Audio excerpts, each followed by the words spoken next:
My first commentary I thought was, that's a preemptive SOS. But I was thinking of the whole ambulance thing. Send an SOS, but not for me. Hey everybody, welcome back to the Stone Face Reactions. I'm Theta, this is Lessons, and we are back with another episode of Mobile Suit Gundam.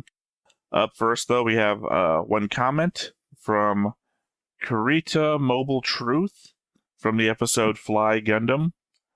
1970s, there was still idealism in Japan that every man must be brave and masculine, even for boys. That thought caused many serious incidents and problems in Japan society. I wonder if Kurita is also a Battletech fan, but it could be just his last name. You know, it is an actual Japanese last name. Yeah, I mean, same where I live in many places. Like the whole my dad we're talking about family. I talk about definitely about my dad, and my dad was the of the hold it all inside and don't share your feelings because you don't want to burden other people kind of person. Which I share with him, and that cost him a lot of trouble in his life. So yeah, I understand where you're coming from. Yeah, the whole you know. I think my dad was more of a drink your feelings away. Well, I mean, I also got a lot of don't walk like a expletive. Yeah. So yeah. A lot of those things, like constantly correcting behavior and can't step out, you know. Well, I don't know. I see mine maybe once a year, so not a problem. Yeah. Or is a problem, depending on how you look at it. Yeah. This is my court schedule visit. Don't ruin it. Well, more so, this is the one time I'm going to come down a year where I'm not going to get drunk on the way or something, you know? All right. Well, as we do, you know what? I'm gonna take another step in, and you know how we have done all of our recaps in a thought section.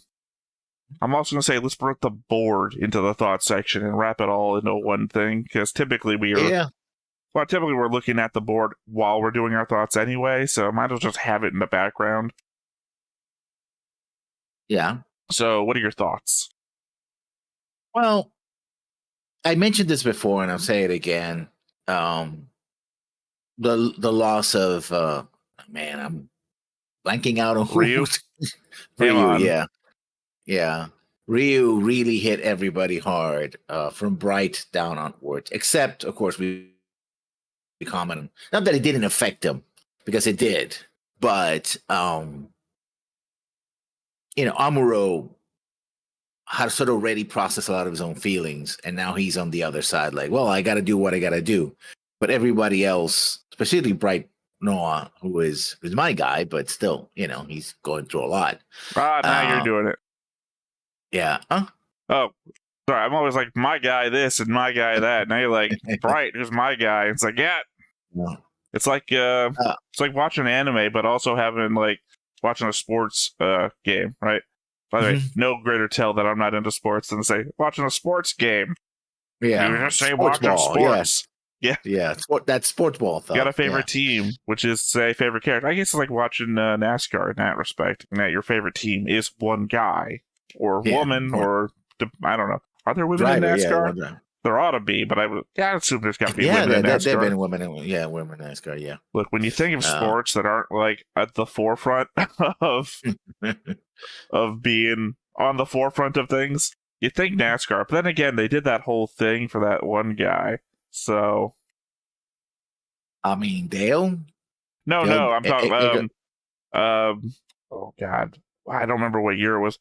The one guy who they thought had like a noose hanging in his oh yeah, and then they came together. Well, a lot of them did, but then there was that whole drive-by thing with the rebel flag and everything like that, and it's like, or I should say Confederate flag, even though it's not really, it's the rebel flag. And whatever it is, it still represents slavery and racism. It's negative either way you look at it. Yeah.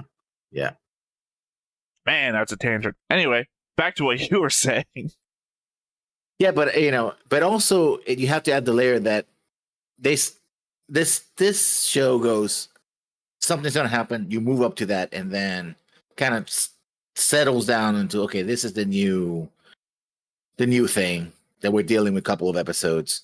Like, oh, we're gonna go to Earth, or we're gonna do all that, go to Earth. Then it's all about, Char doing his thing, and then Char got removed, and then Raul came in. Like, oh, Raul is gonna be the thing, and that we have a couple of episodes with Raul, and now of course that's over because Raul is no more, Rambo Raul, and now it's everything is, oh, we got to go to the place we got to go, and now we're kind of waiting around for Operation Odessa. So it's a weird sort of Well, we're not back currently and forth. waiting. Yeah. So the show kind of rushes to, like, there's a lot of episodes like, oh, we're gonna go to this place, we're gonna do this thing, and then sort of literally hovers, or the ship lands around that, and then it's like, oh, we got to go and do this other thing, and then they get there and it kind of hovers around that, and then now, well, I know, but it looks like the show is gearing up for, oh, this is the next big thing we're gonna do, right? This is which is Operation Odessa, right? So that we're getting close to that, and I'm looking forward to Operation Odessa. At least, I mean, I've seen other parts of Operation Odessa. We're only going to be able to see the show, from the point of view of, the white base, of course, because that's, You are skirting very close to what I feel like are spoilers. yeah, but it's still interesting. I won't reveal what happens in Operation Odessa, but Right. It But isn't- you're again, well, I guess more so the spoiler that maybe you'd have. I'm not even sure. Is the element that you might be indicating that other shows will show us Operation Odessa, which is to say, possibly spoiling those. I don't know. Again, it's just, eggshells. again, Eggshells, let's say my friend. that we're getting close to that point. That's all I want to say. So I think it's coming together, but of course we still have a couple of episodes, so it's not like this kind of feels like it would be the end of the show, but of course we have about 20 episodes or so left. Well, also remember that the show got canceled before it got finished, and they had to beg for, they were going to go 45 episodes or something like that, and then they got canceled, so they begged for 39, which is probably actually for the best if you think about it, because a bunch of those early episodes, it probably would have been better if they got canceled earlier. And then, because, I mean, I don't know what episode point they got canceled in, and then had to beg for more to finish up, but if you got canceled earlier, and we could still just, because it really feels like there's a line where all these episodes get serious and fast. And it really feels like, oh, those early episodes must have been when they thought they had a lot of room to wiggle in. Yeah. So, again, it's a start, stop. Not start, stop. It's more like start, take a breather. Well, not a breather, because there's still things happening.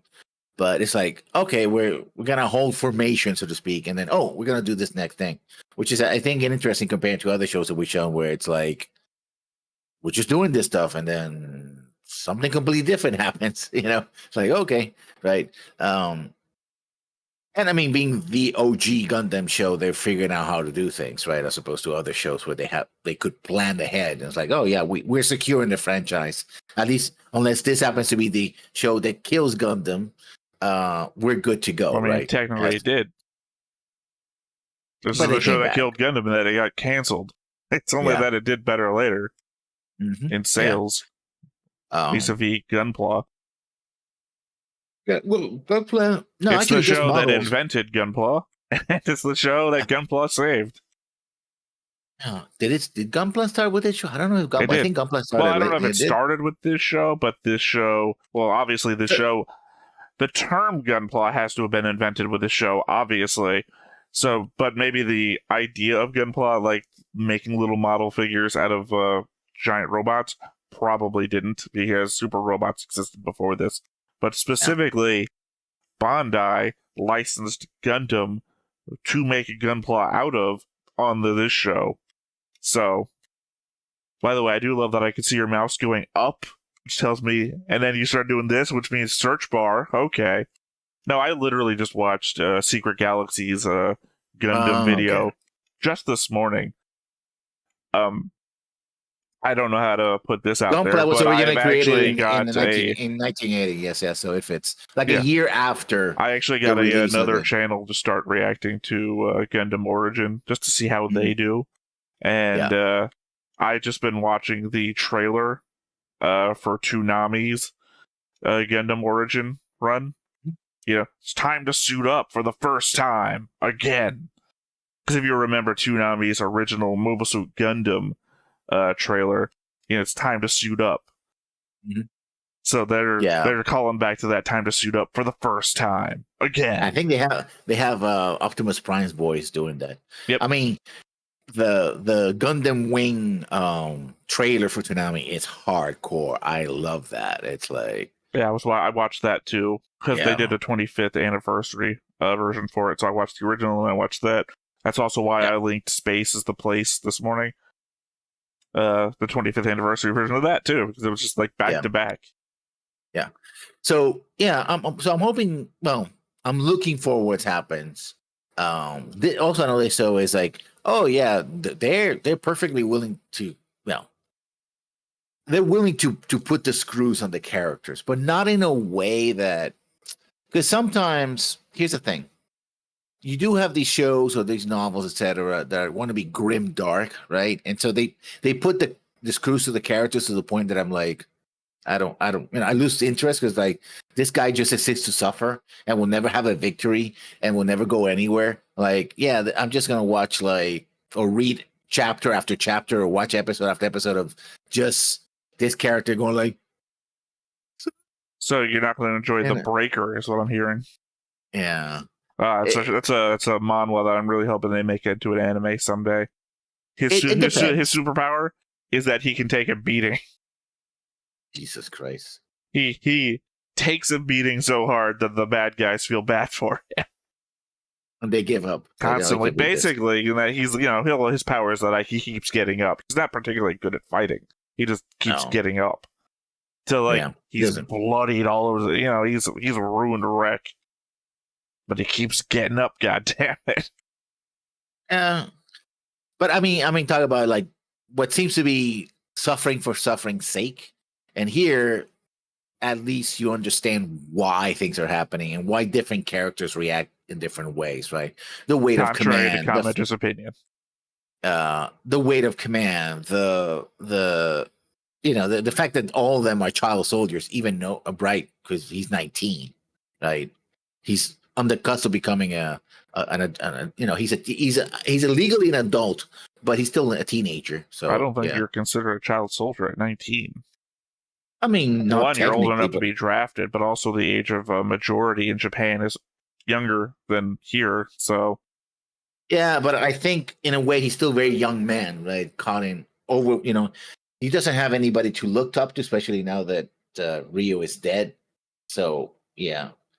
He clearly is he's really commanding well above his pay grade, which is still a thing, I mean, technically not, in that they gave him a promotion to ensign. Yeah, technically, Rebel considers him exactly at his pay grade, in that he set a pay grade.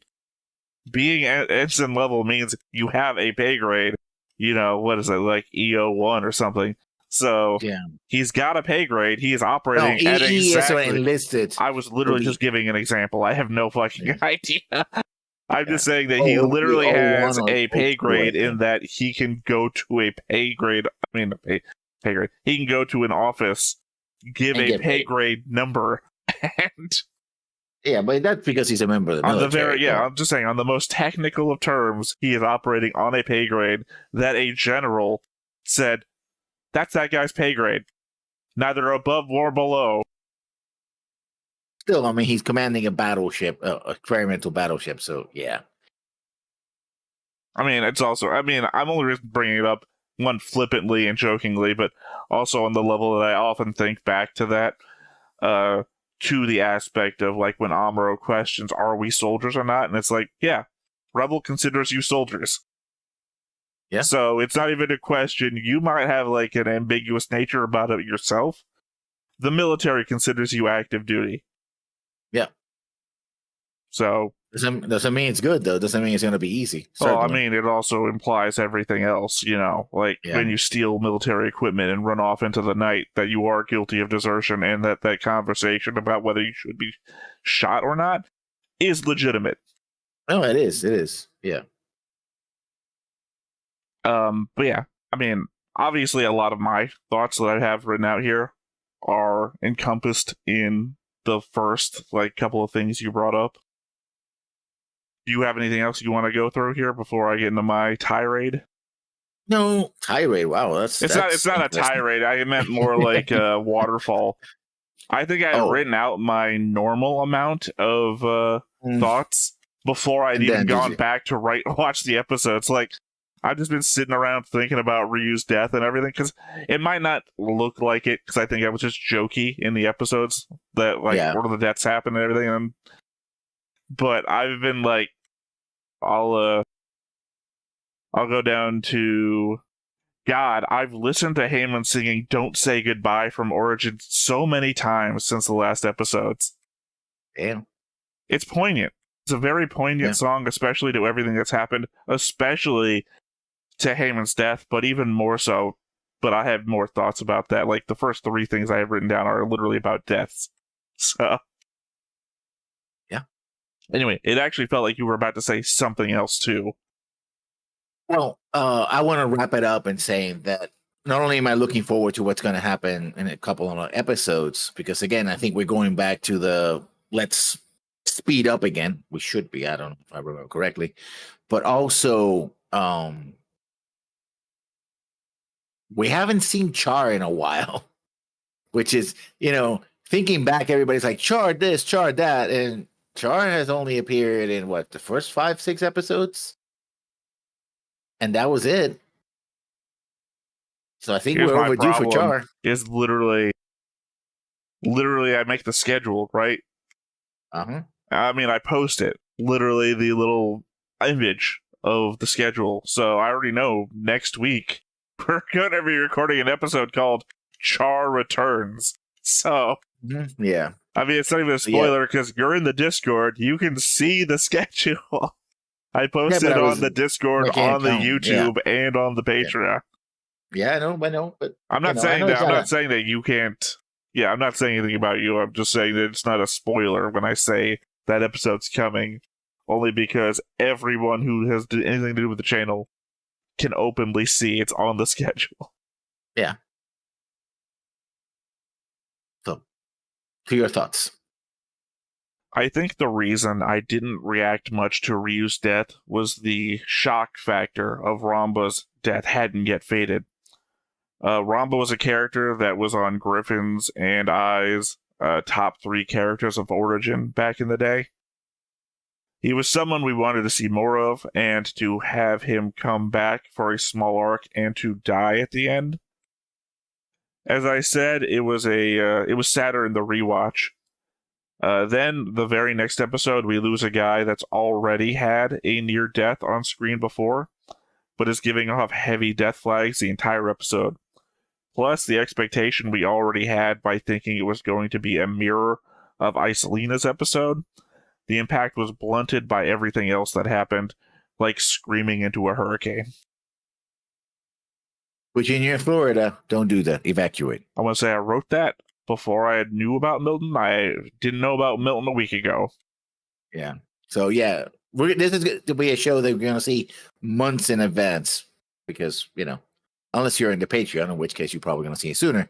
But still, as of this recording, tomorrow, I think it's the Wednesday morning isn't supposed to make impact. Landfall. As a Cat 4 at the moment.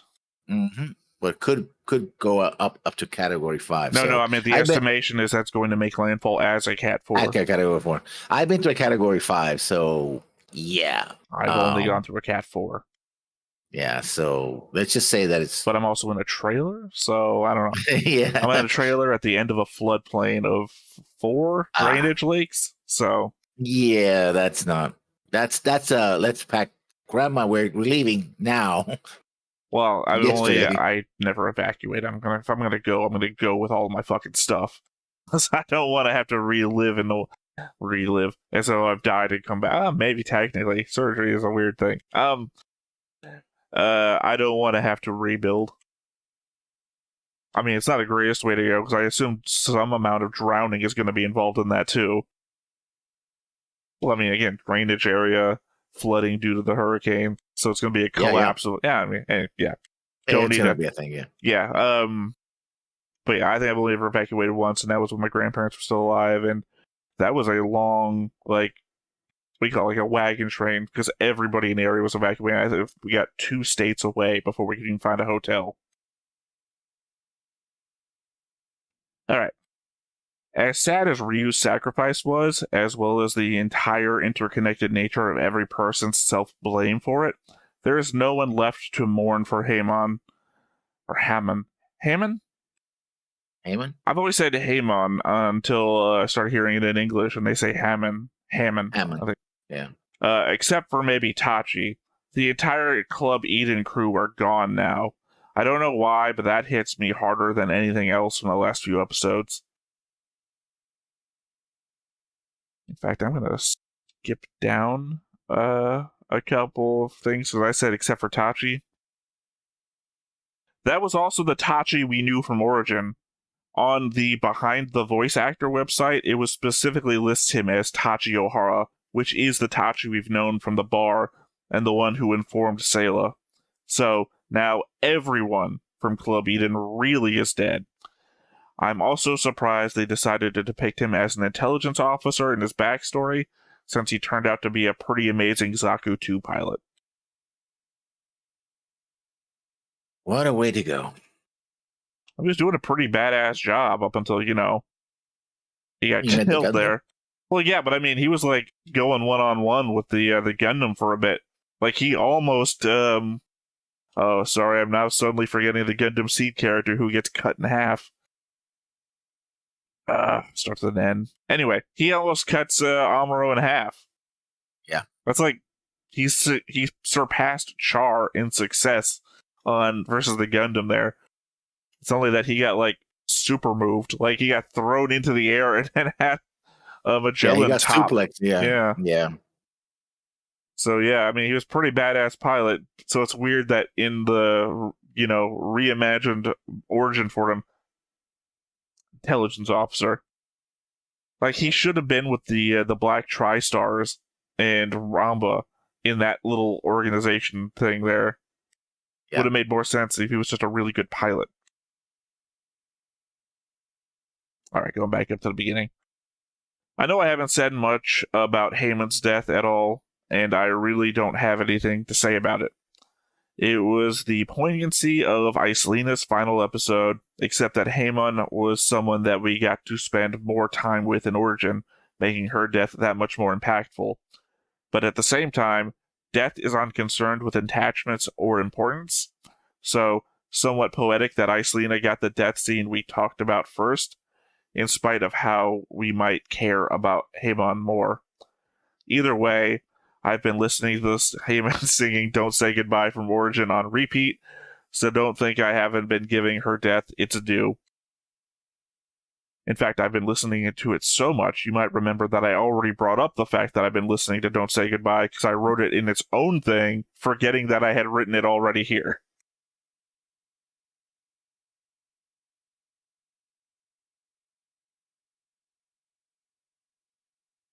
I have to believe the last 2 episodes will have been the turning point from haphazard crew just trying to survive on a hapless journey to a galvanized crew of soldiers on a mission. The world hasn't changed, the determination perspective of our characters has.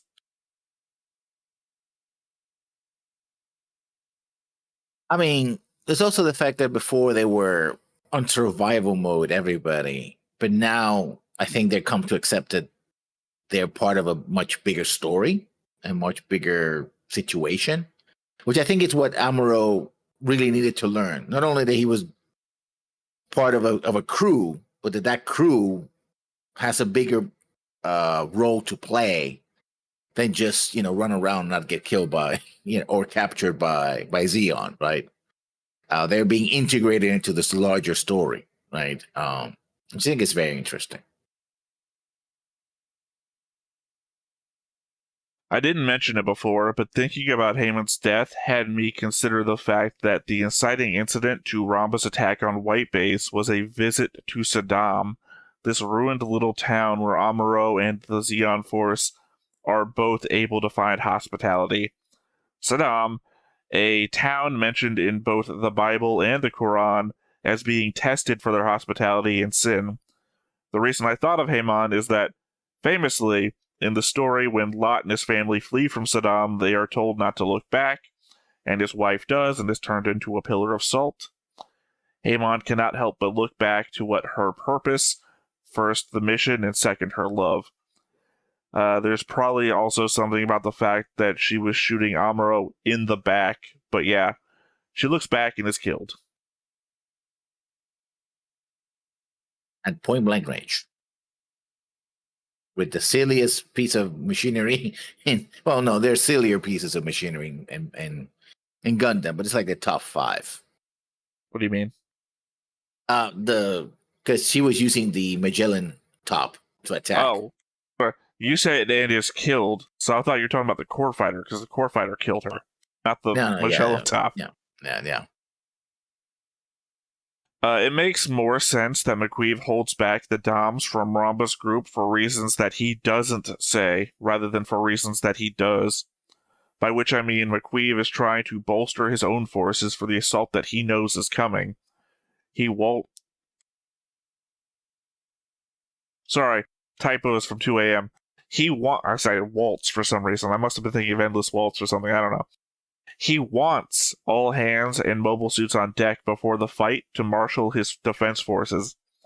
I think that makes infinitely more sense from an outside perspective than the politics of denying Ramba resources due to what he knows, especially considering that Ramba, we know, isn't playing politics or siding with any specific zombie over the other.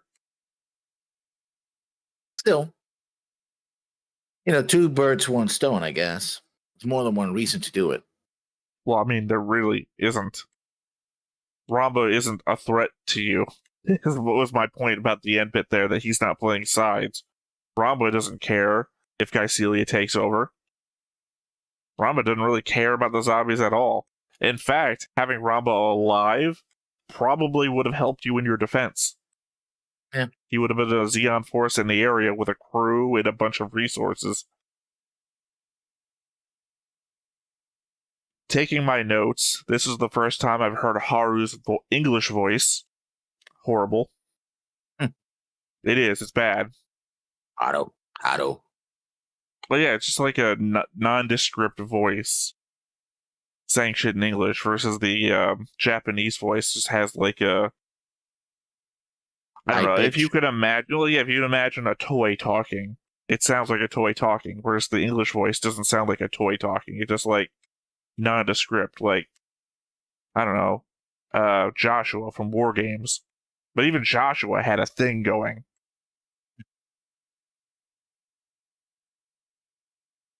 I also disagree with Ryu's peacemaker position at his end. He seems to be fingering Bright as the reason for Amuro's incarceration, calling him a coward for being afraid of Amuro and begging him to talk to him.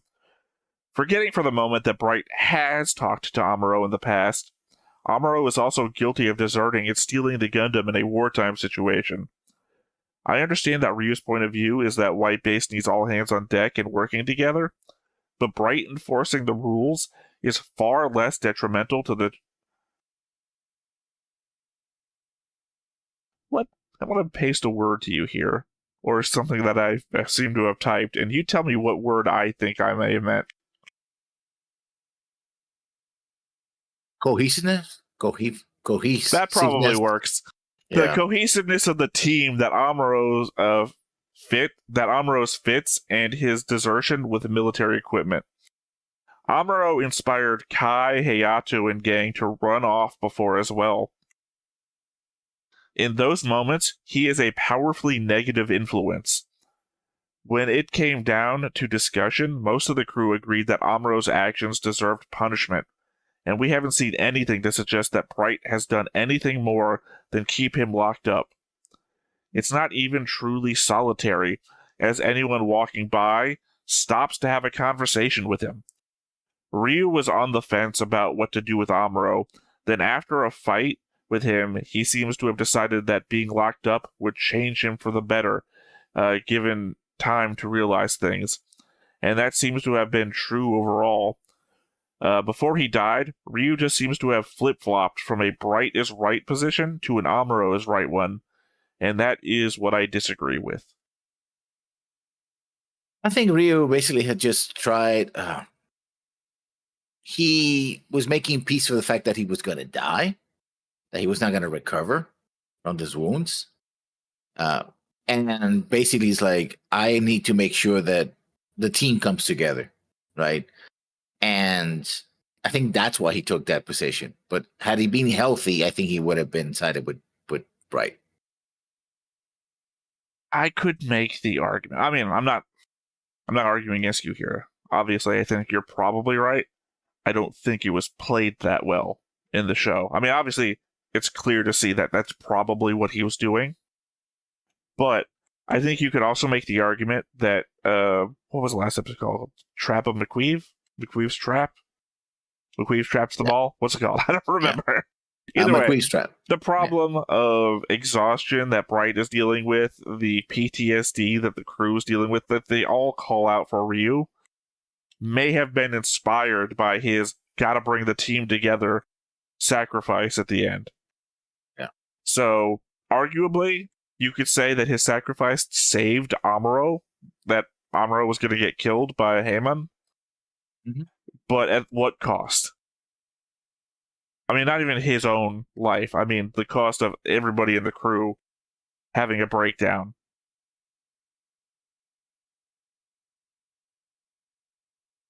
I mean, it's... Again, I think he was trying to do his best under the conditions and I think he because the way he acted was like, yeah, I'm dead. You know, there's no way to bring him. You know, I would argue that that's an incorrect perspective. That he was dying because he kept pushing himself to bring the crew together.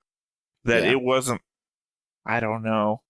Amuro said he was bad off, but the human doctor said that he was possible. I don't know. I think he could have recovered had he stopped pushing himself, but his pushing himself was what was ultimately killing him, and then ultimately he could have survived, himself. But I'm thinking about how he thought of himself in that situation. Again, it's a sudden turnaround, and I guess I can figure that the sudden turnaround is inspired by what he perceives to be his incoming death. Narratively, though, that's kind of hard to push. I mean, from the outside, because it's literally a one-episode thing. I feel like when you're on your deathbed, it's either you're on your deathbed, you know, this is a final moment, it's time to make that turnaround and beg people to change, or we do it across multiple episodes. Whereas Ryu, still in bed, still recovering. We visited him one or twice an episode. Yeah. It's rather poignant that Sayla, grieving for Ryu at the crash site, says there is nothing else they can do but defeat Zeon and end the war.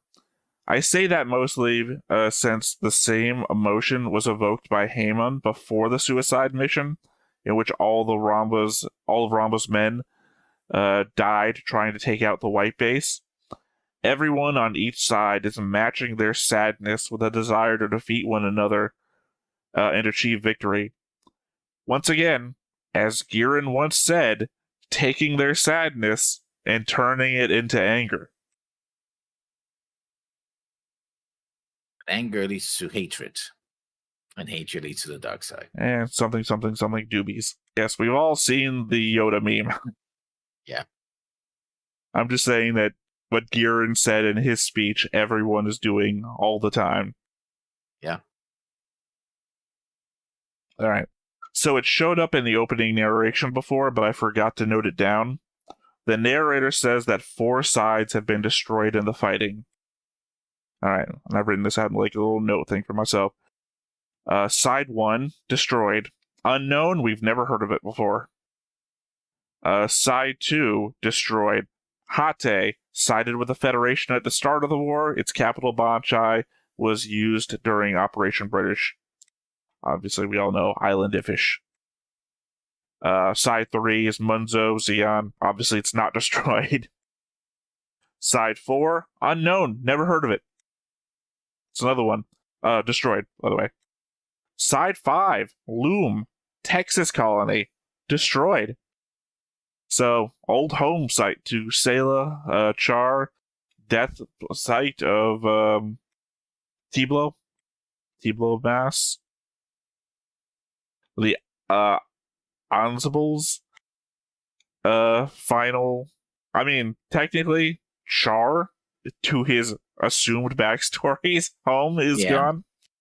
Sorry, I have a hard time saying their last name if I don't precede it with Char. I'm just saying it off the top of my head. Let's see. Size 6, Rhea, declared neutrality at the start of the war, remains unscathed, according to the narrator. So, everyone should have done that. And of course, Side 7, Noah, not listed as destroyed, last seen with a giant hole in it, completely evacuated. I would assume destroyed, but I guess if it's just uninhabited and without oxygen, it'll be repaired, I guess. But also, it kind of shows that, again, the Sions have a "you're with us or against us" kind of. Well, no, that's what Rhea proves, that they don't. It just proves that the other sides must have sided with the Federation or proved themselves to be a threat. Because you can declare neutrality and get away with it. For now.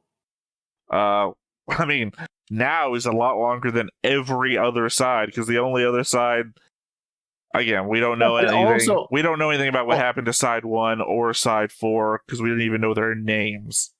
Yeah, but also the thing is, for a ostensibly a battle to save and free the space noids from the Earthnoids, right? Or spheroids. A lot of space noids have died. To be fair, I would say you're making assumptions, but you know more of the series than I do. Well, what you said you've seen, 5 Universal Century shows? Yeah. Right. I guess technically you know a little bit more than me. Unfortunately, the shows I know come later than this, so we don't know which side destroyed those. Yeah, true. We know Zeon was a dick to one of them very specifically, and they were keeping an eye on Side 5. 2 of them. No, they destroyed. They just blew up. They blew up one, and then they took over another one and dropped it. So at least 2 sides were destroyed by Zeon. Blew up one. Which one are you talking about? Yeah, because there was before Operation British.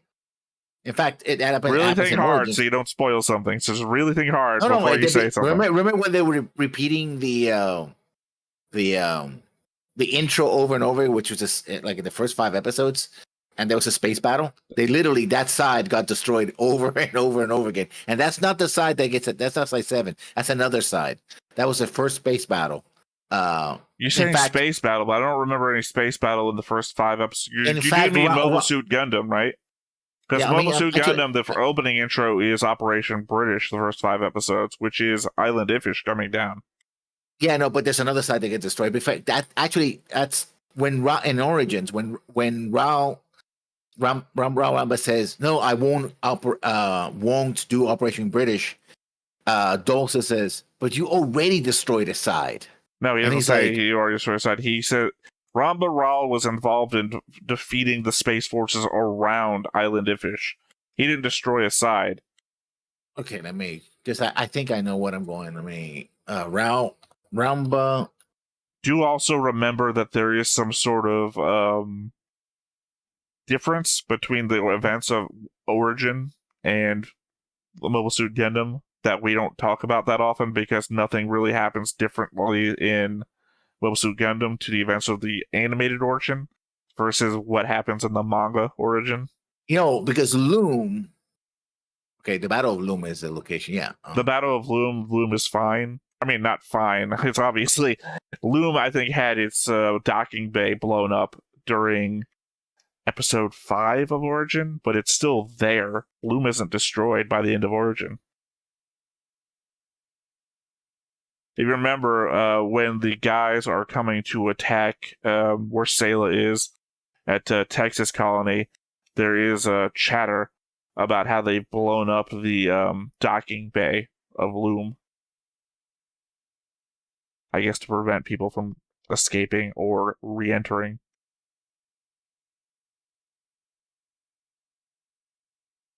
Yeah, I have to go back. I think I very he basically specifically said, know, since I've had to watch Origin multiple times now, in my notes about what sides are affected on my January 3rd to January 23rd listing of my little timeline, doesn't mention anything about any other sides being destroyed. In fact, my September question mark it only mentions Side 7 and Luna 2. anyway, I gotta double check. It's gonna take whatever. I'm not gonna Yeah, waste again, more that's why I time said on. think carefully, because you might be being inspired by information that comes outside of what we know to only what you know. And I don't want you telling me that if it's not something we've seen. And again, my thing is that I had to watch Origin 3 times now, so I am at least, at the bare minimum, 75% confident that I'm right. It looks like I called out the wrong conclusion last episode, where I said Judak and Elran were both Zeons dressed up like Federation. It looks like it's just Judak that is Zeon, and Elran is just a traitor taking orders from Zeon via Judak. Either way, it still answers questions that I had from Origin that I had figured Gop for, even though Gop is still a bastard too. Remember, Gop is the one having has the text, keep on fighting, just don't do it as messily. Yeah. Some people need a killing. Well, I'm just saying Gop is advocating for eternal war. I kind of feel like a bunch of early episodes in this show were feeling out ideas they wanted to use later. We already commented on Icelina being a first run on Heyman, but last episode felt like the better version of Time Be Still as well. The clever use of explosives by non-mobile armor-using team kind of makes me wonder how many ideas in the first half of the show we'll revisit in the future. Well, they do recycle. There's a lot of ideas. Also, it's like the idea of, oh, let's put explosives on X. They already did that, but they were like, oh, we got to wait 30 minutes because we have to crappy fuses. Like this time I was like, no, we're going to put them there. We're going to get the hell out and we're going to blow this joint. Mirai has to self-correct, calling out for Ryu to get into a core fighter by switching to Hayato. Since Hayato pilots the gun tank semi-regularly, and Kai the gun cannon, does that mean they are good pilots as well? We've seen Kai purely in fighter mode before. Sorry, we've never seen Kai purely in fighter mode before, but it seems like control over one form has a transitive property to the others, and skill, I mean. Well, I mean, all three of them use a core fighter. That's why they're the specific prototypes. So, right, but they that's have what to I mean. We've never seen Kai in fighter mode. Yeah, we've only seen him loaded up, because the gun cannon typically comes out launched in full gun cannon mode. We've never seen him pilot a fighter, but Hayato transferred from gun tank to fighter mode pretty easily. Yeah. So it seems like same control mechanisms, just different arena. Setup. Yeah. So in the realm of meaningless on-screen information, when Hayato and Amuro launch in the core fighters to fight the DOP squadrons, Oscar announces that another 15 fighters are approaching from the opposite direction. Above him on the screens are two sets of flashing dots on a radar, and we know specifically it is radar because it's the thing they didn't destroy. On one side are 30 dots, on the other are 35. None of this visual information aligns to what is being said. Yeah, we're 15 plus, but he just says 15, so. Well, it's that they're coming from a different direction from the squadron that they launched to fight, which implies that one of these two massings of dots is the new group that should only be 15, but instead their radar is picking up 30 plus, which indicates that the radar is shit, I guess. When they call Amuro to have him mid-air transform into the Gundam and have Hayato return to the white base to form the gun tank, Hayato oddly gets snippy and asks what Kai is doing while they do this. The entire point of the problem is that there is no third core fighter, so I don't know what Hayato is even implying in this moment. I mean, I get that Kai is the typical gun cannon operator, but you are the one in the fighter, Hayato. Also, not for nothing, but the gun cannon is the wrong suit for this battle anyways. They ought to be sending out the gun tank. But I guess Kai being busy also removes the option since the gun tank is a two-man job. Well, I had previously written out that sending out the gun cannon would be the bad thing to do, and then it turns out that they are sending out the gun cannon, so it was like, well, I don't fucking know how to correct for this. Well, the gun tank is the best option for multiple small target things. Yeah. Literally, we had an entire episode where Amuro says, oh, we should take out the gun tank to fight the base that has all these small target things to fight. Taking out the Gundam would be the wrong thing to do here. And then here we are in a future episode. I guess this is showing that Mirai is just making the wrong calls by having the gun tank or the gun cannon go out to fight a bunch of small targets. The gun cannon, which has less shots, and it's like using artillery on individuals. Like, because the gun tank has fast-firing cannons on its hands, and those are able to knock out smaller targets on the ground. And it has the overshot. I promise I often think of Gundam Evolution when I think of the gun tank, which is, oh, it can't miss, which is not true in reality. So, all right, my last thought here. I don't know what the hell was up with Sayla getting on Mirai. Is retreating from a battle the only thing you can think of? She says, knowing the ship is damaged. We already covered they are running low on ammo and supplies last episode. Their commander is down with exhaustion, and her very next line, she says she doubts that Amuro and Hayato will be able to get back out into the fight again. So, what the fuck does she expect Mirai to do here? I think Sayla just hates authority figures. Or she was just frustrated that they couldn't do anything else and vented out of Mirai, so which is unfair.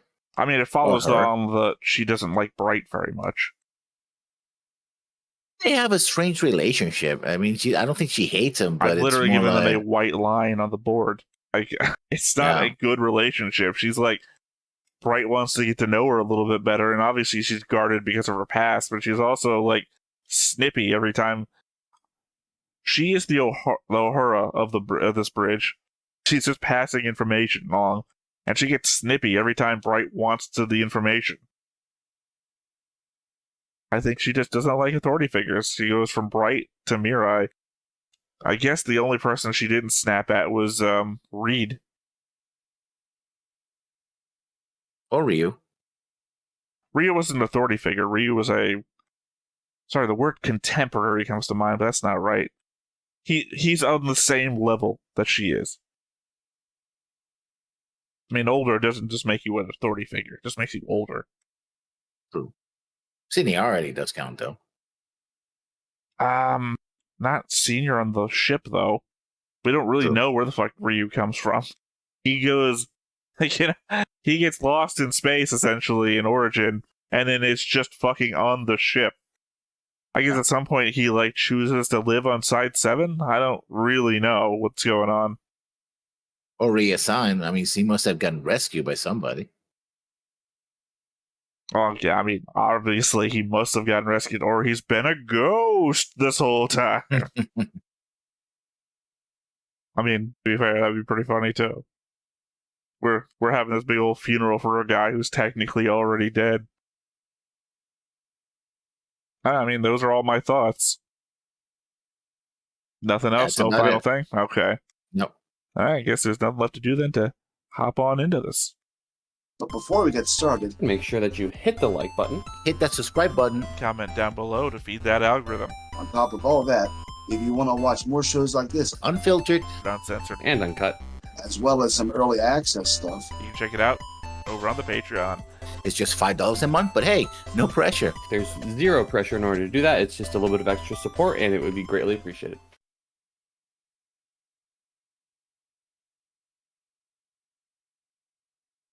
We got, what, 39 episodes, and we are... What episode are we on? 23. 23, so we got, what, 21 to go? Yeah. About halfway through, yeah. No. Yeah, I guess. It's Little- on an even. It's not in an even number, so yeah. Well, I mean, more so, there's 43 episodes. So you also got to remember we did an episode 15, where episode 15 is supposed to be removed from international stuff. So technically, I guess we're a little over halfway. I mean, yeah, 23, 26, 46, yeah. Well, I mean, We're because about- 23 would be to 46 if we were halfway, Yeah. and we were 43, so halfway would have been, like, right around 22? Ryu dying. Yeah. It'd Ironically. be 22. Well, no, it would be between 21 and 22 because of math. 21.5. Yeah. So I guess halfway into 22, maybe. But I was saying Ryu's death was just at the end of 21. So I guess somewhere around there. Somewhere between Ryu dying and Bright going into exhaustion. Yeah.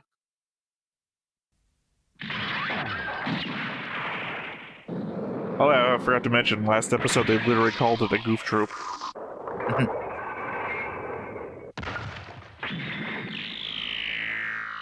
They must have like entire warehouses full of shields because they go through those shields like.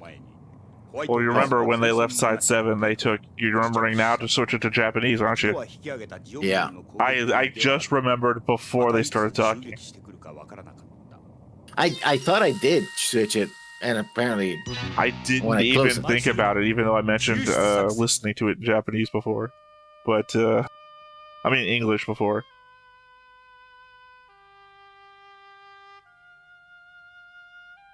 I don't know. Oh, no, also Matilda brought them spare parts before. yeah. Because I guess Amuro has a whole they- conversation about it. Yeah.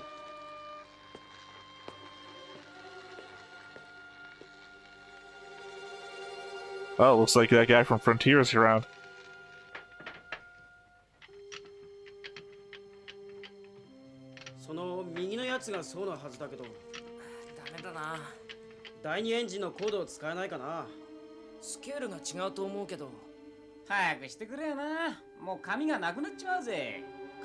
I still can't believe they let them alone because they were smoking. I said, if Xi'an really cared about taking out White Base, they would have bombed them even while they were smoking. Yeah. They shot the Yamato even when it was lilting in the water. Not the Yamato, the Bismarck. They shot the Bismarck even while it was lilting in the water. They didn't stop hitting that thing until it was under. Yeah. ええ、デビル将軍に頼んではあります。未来さん、ブライトさんがお呼びです。未来さん、ブライトさんがお呼びです。ブライト、何か。君に僕の代理をやってもらいたいんでね。その引き継ぎだ。指揮官のいない船なんてひどいものだけど、私には無理よ。無理はみんな同じだ。僕など自分の育児のなさが病気の原因かと思うと情けなくなってくる。そんな。ここに艦長式の ABC を書いといた。これを見れば。でも、 So I didn't remember seeing anything on the desk. I thought Bright was just going crazy. ブライト。やってくれるね。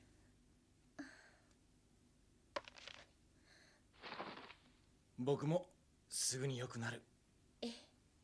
やってみる。 Literally, Sun Mao said 3 days. ホワイトベースから補給の要請を受けていた地球連邦軍のレベル将軍はヨーロッパ前線基地に到着していた。キシリア将軍が本格的に援軍をマクベの基地に送る前に Let's see what this jackass looks like in this version. そしてその作戦の前にたとえ戦艦一隻の攻撃といえども後ろからかかられればマクベとて慌てがしよしかしすでにマクベ隊の攻撃を受けて大破していると。いや、そう思われていて、この作戦もうまくいくのではないのかな。Exactly the same, except with a cigar. マチルダ君。あとは君の隊がホワイトベースのエンジンを直せるかどうかにかかっているわけだ。はい、レビル将軍。たとえどれほどの傷であろうと。それともう一つホワイトベースに届けてほしいものがある。連中はまたモルモットにされるのかと怒るだろうがな。ガンダムのパワーアップのメカのテストを連中にやらせる。We had another toy to sell. これがその目録だ。はい。レベル大将、部隊編成の決まっていない部隊になぜそんなに I'm gonna guess that's Elrin, considering that's Judok in the background. 世代に使えるかね。それにこれは参謀本部の決定でもある。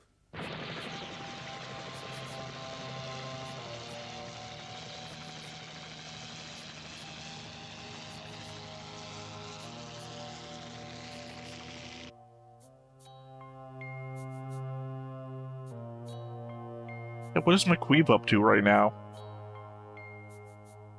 They legit wanted to destroy the white base, and he's like trapped it and then left.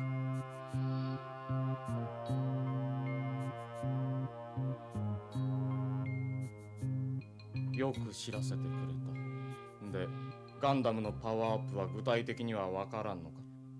残念ながらエルラン中将もチェックするまま I didn't even think about that. He knows white base is fine because Judok would tell him, "Oh, they've been talking to us." 連邦軍でしびれを切らしたな。この戦い先に動いた方が負ける。クリンク、 Alright. グフ3機、 He's giving him a reason not to take first action because that's what he thinks. 護衛戦闘機もつけてな。 This is gonna sound weird. I'm gonna have a really odd question to ask. Is that the first black Xeon we've ever seen? Yeah. Oh, nope, sorry. Judok. I've already forgotten Judok. Judok.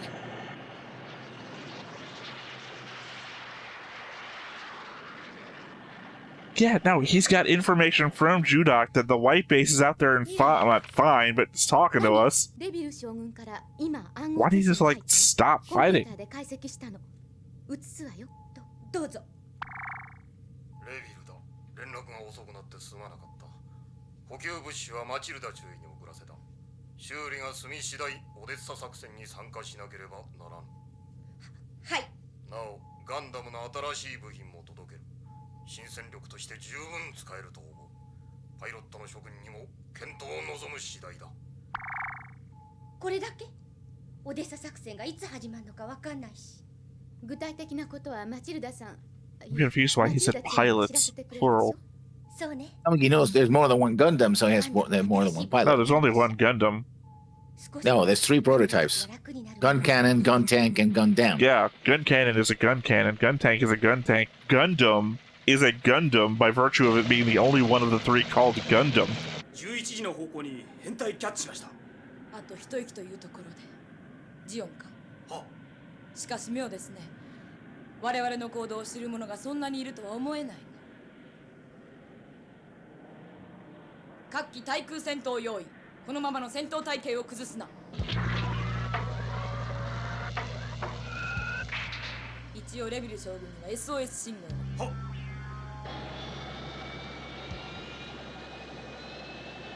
My first commentary I thought was, that's a preemptive SOS. But then I was thinking of the whole ambulance thing. Send an SOS, but not for me. ミディア輸送隊からの SOS をキャッチしました。ミディアから距離は北西180キロ。どうするか。補給が受けられないとホワイトベースは動けない。ミディアが来てくれなければ。セーラ、ミディア輸送隊を助けましょう。了解。アムロ、カイ、ハヤト、発進して I mean, it makes sense. From your perspective, you can't send a thing or they'll know you're around. Except for the fact that they actually know you're around, but you don't know that they know. セーラ、待って。発進は取りやめてちょうだい。なぜです。ほら、コアファイターもなくなったら動けないホワイトベースは裸同然よ。その隙に敵に襲われたら、アムロ、 Sorry, except for all that defensive weaponry that covers the ship. ガンダムパーツを搭載してください。ガンキャノンはカイ。腹が立つのなら罰してくださっても結構よ。セセーラ、私はブライトから引き継ぎを。いいでしょう。行きます。頑張ってね、カイ。マチルダ輸送隊は救援物資を持ってきてくれるんだから。へいへい。では、おだてのセーラさん、行きますよ。I guess that's the weakness of the gun tank, is that it requires 2 people, ガンプリ、行きま and す。 you effectively only have the 2 people. Well, you have 3 people.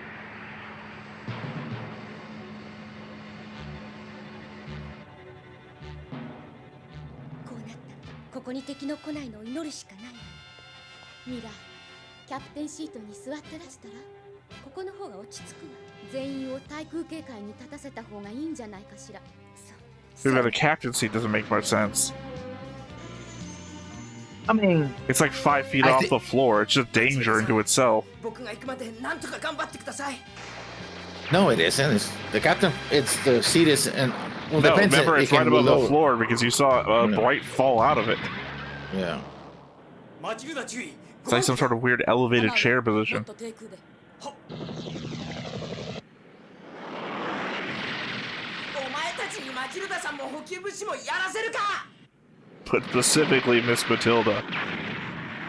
Oh, yeah. He's still a teenager. He was dreaming about her last episode. Yeah. コアファイターです。さすが早いわね。しかしあのジオンのモビルスーツグフには。トップはいい。グフはどこに？グフはあ、しまった。ここでやられるか。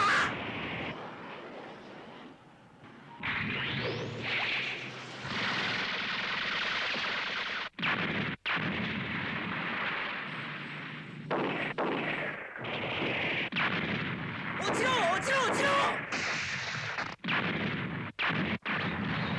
There was like, what, 4 goofs? Yeah. グフ一つ。次は。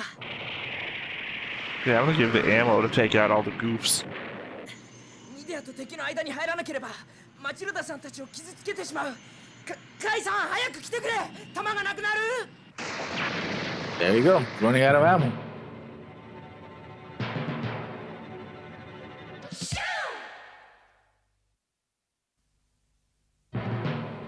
I just don't understand. Again, going back to it, I don't understand why McQueen just let them go. 未来待つだけじゃダメだ。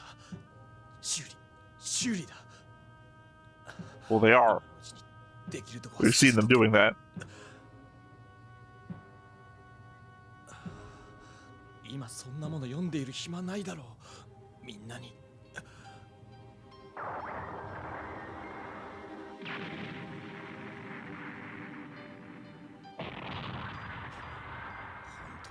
リュウ、お前のやり方は利口じゃなかったかもしれんが、俺たちに模範を示してくれた。何をやったかで人間の値打ちは決まる。お前は強い。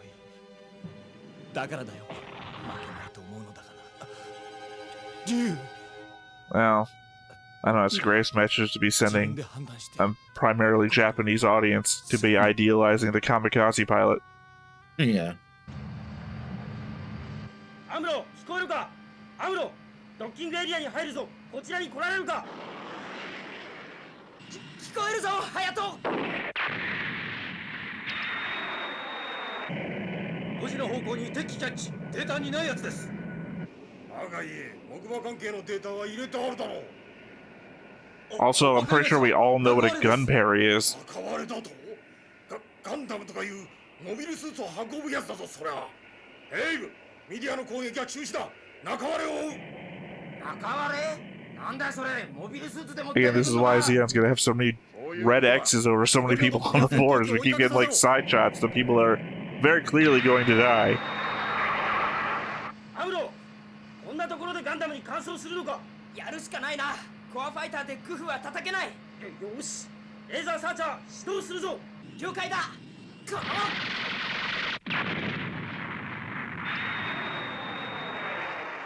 レーザーサーチャー発射。シンクロさせるぞ。グフが。今だ、戦闘機をやり。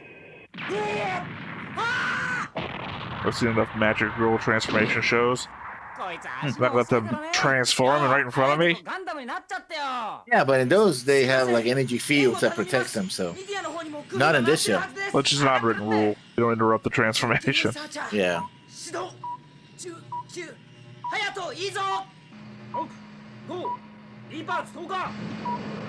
also kind of funny. Episode of Yo, Amuro was shitting on them for like shooting out the parts too fast from the white base for him to transform, even though he does it just fine. Assumedly, the guy in the bay is the same guy he talked to before. Yeah. Sorry, I thought he was getting interrupted. Assuming he's the same guy he talked to before about improvising. You always need to improvise when you're doing this. Yeah. Yeah. So just improvising, and I'm shitting on him for improvising. しまった。あれはまさかマチルダさんのじゃ。1番機、4番機、持ちません。先に行ってください。4番機にはガンダムのパワーアップメカが入っている。編隊を着陸させなさい。しかし2機だけでも敵を振り切って。ガンダムのパワーアップメカを捨てるわけにはいきません。I don't even guess what it actually is. The power-up mecha. 着陸したのか？まずいぞ。I mean, this is like a battery pack for the gun. うわ！しまった。さっきのグフか？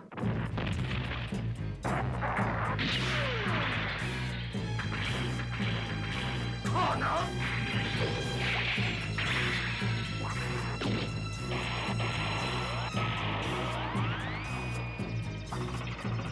急いで G メカを下ろせ。もう爆発するぞ。対空砲火は気を抜くな。敵のモビルスーツはまだ1機残っているんだ。 Is there? Did I miss one of the goofs getting blown up? No. アブロー！何をやってるんだ。早く来ねえとマチルダさんまでやられちまうぞ。もっとも俺が撃ち落とせばいいんだろうがよ。G ファイターのエンジン。 Yeah, you should try to do that. Less talking, more fighting. しかしいきなり使いこなせますか？アムロなら大丈夫です。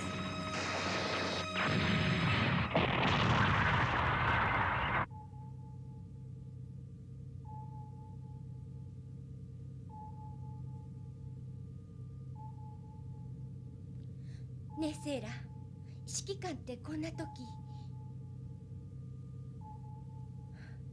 I hate you. Is the look at she hates authority. こんな時指揮官役っていうのはどっしり構えてくれてた方が安心なんですよ。そうね。敵は近づく気配。 I don't have rights to be believed not reading papers. もう足が止まっているようですが。セーラ、メカマンに伝えて。第一戦闘配置は中止して修理を続けるようにって。大丈夫かしら？ Oh, is that what he meant? I just assumed those guys were still doing repairs. No. He ordered earlier air action. Well, Sayla's ordered air action, so. う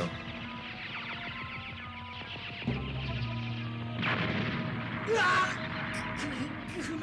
パワーが次々と上がっていく感じだ。やれるか？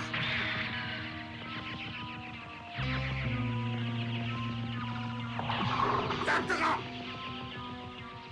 行けー！ I guess thank God all the goof pilots are fucking idiots. I mean, what did he think was happening? The Gundam was itching its back? ダメだ。足の回路がズタズタだ。早くマチルダさんのところへ。まだいるのか？マチルダ隊は着いたのか？起きたの？大丈夫です。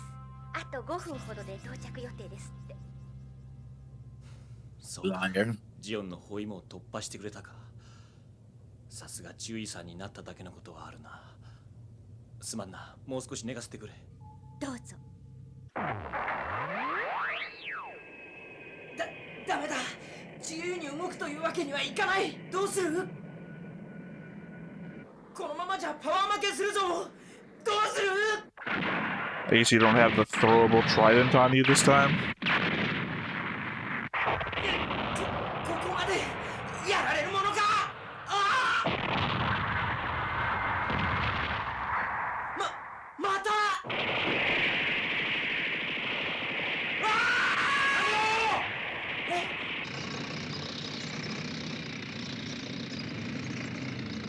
マチルダさんの持ってきてくれたパワーアップメカだ。ガンダムを乗せられる。よし、やってみる。 Put the Gundam on it. Oh. Yep. Now we're getting the power to fly, even though we've been flying before. Well, jumping very high. Let's see. Oh, so we're going from Golden Age Superman to Silver Age Superman.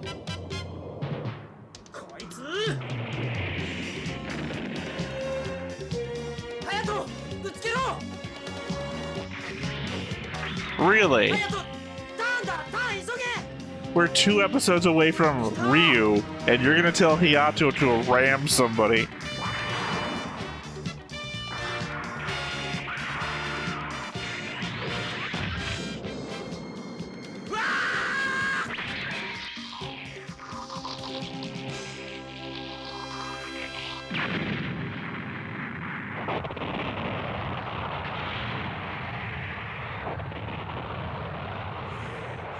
Oh, your legs were busted. Well, I guess they were not.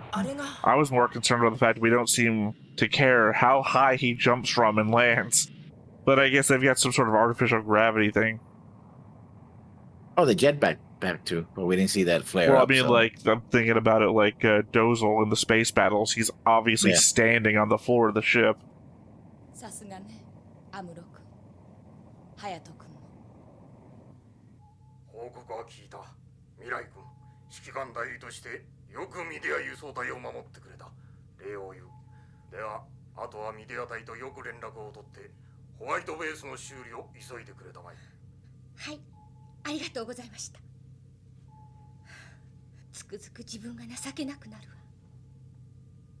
そんなことないわ、未来。よく辛抱したと思う。それにブライトを安心させたりもできたじゃない。セーラ、ありがとう。あなたにそう言ってもらえると嬉しいわ。これだけ来てくれりゃすぐ治っちゃうよね、ホワイトベースなんかさ。I like that kids are just now become the Greek chorus of the show, basically. I was just thinking how pointless all these shrubbery and shit are since we know Judok is just telling McQueen everything. カイ君もね、今日はあなたが一番辛かったわね。いや、あれくらいお茶の子さいさいってね。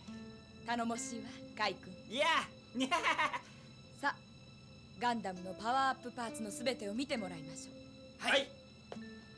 いや、ほんと俺これからもものすごく頑張ってね。あれ、あんたもう待ってください。 To be honest, I also forgot Kai was there for a bit. We like completely stopped focusing on him. He did well enough. How in the quickly battle. we repaired the big old cut in the middle.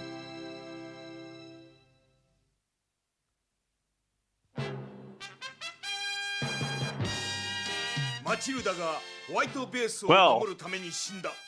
Spoilers of it. 戦友と共に Eh. 黒い三連星とあだ名される重モビルスーツ。 Well, hey, we're getting Mash and Company. ただ激烈であったのだ。機動戦士ガンダム。次回迫撃。 I think it was Ortega. 君は生き延びることができるか。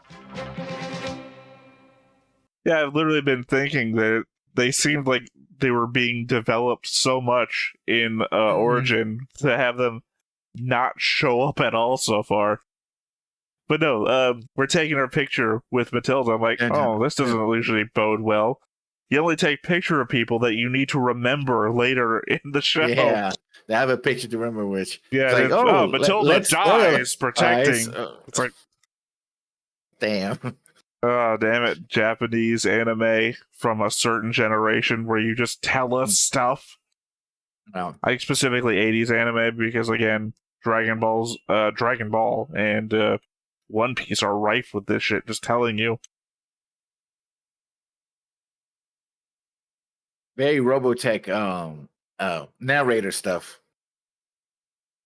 And in this episode, I'll tell you exactly who's going to die. Well, they've never done that And, before. Yeah. Like the episode where Ryu died, they didn't, like, say it. You know? Ryu dies protecting the ship. Like, what?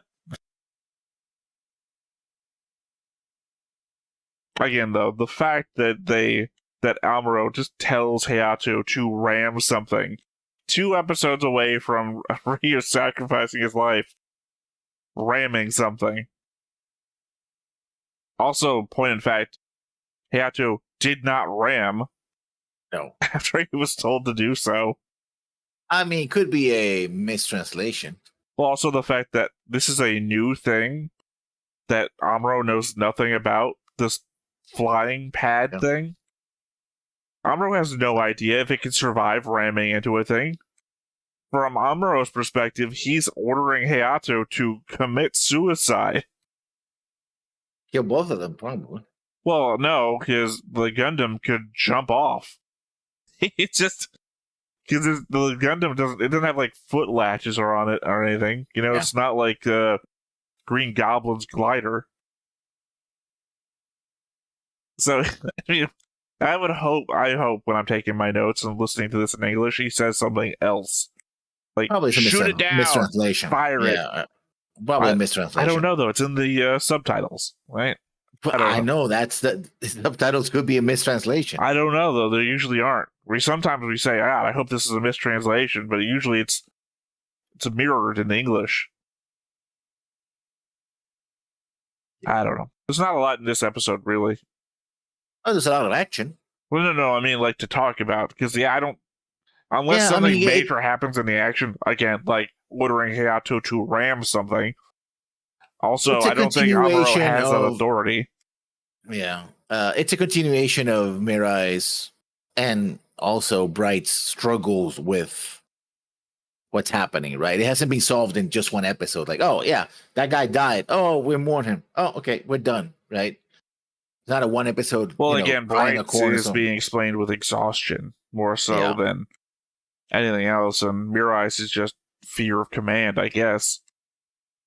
Because it seemed more like PTSD before when she was cowering below the desk. Yeah. And I guess we saw Elrin and Rebel for the first time. Mm-hmm. I mean, officially the first time. This will be the first time that they've ever shown up. We've talked about Rebel. We never actually showed him on screen. Which means that when I do the board updates next time, I'm going to have a lot of lines to now draw because Rebel's connected to a lot of people. Yep. Other than that, though. Not much to talk about. Yeah, because, I mean, this is set up. Obviously, it's setting up for Matilda to be in the point where she could die, apparently. I guess... To be fair, I've been spoiled to the fact that Matilda was going to die. So it's not like a huge thing for me. I didn't say anything about it because obviously I'm spoiled to the fact she was going to die, not when or where. So the show just instantly telling me that, oh, she's going to die. So go, okay, well, I kind of was going to guess because she instantly is brought back into the picture, but I didn't know when or where. No, for some reason, YouTube suggested me a video about Ryu's death, and obviously, since I'm taking notes about Ryu's death, it's like, oh, it should be fine to watch this video. And just out of the blue, oh yeah, during September 7th, right when Matilda dies, it's like, what? Damn it! I can't watch anything that seems like it should be in the realm of things I can watch. But to be fair, honestly, that YouTube channel, I would get into a conversation with its creator. All of their videos are labeled about who died. And it's like, oh, all of your video titles are spoilers. I can't even browse your channel. Alright, well, I guess if you got nothing else to add about this episode. Nope. Alright, well, once again, I have been Theta. This has been Lessons. We've been Stoneface Reactions, and we will catch you next time. Bye-bye. Hey everybody, thanks for watching another Stoneface Reactions. If you have an idea of another video we could go ahead and watch, go ahead and put it in the comments down below and we'll add it to the wheel. Be sure to like, comment, and subscribe, and let us know what you thought about this video and what parts you liked. And until then, we'll see you next time. Is this too goofy?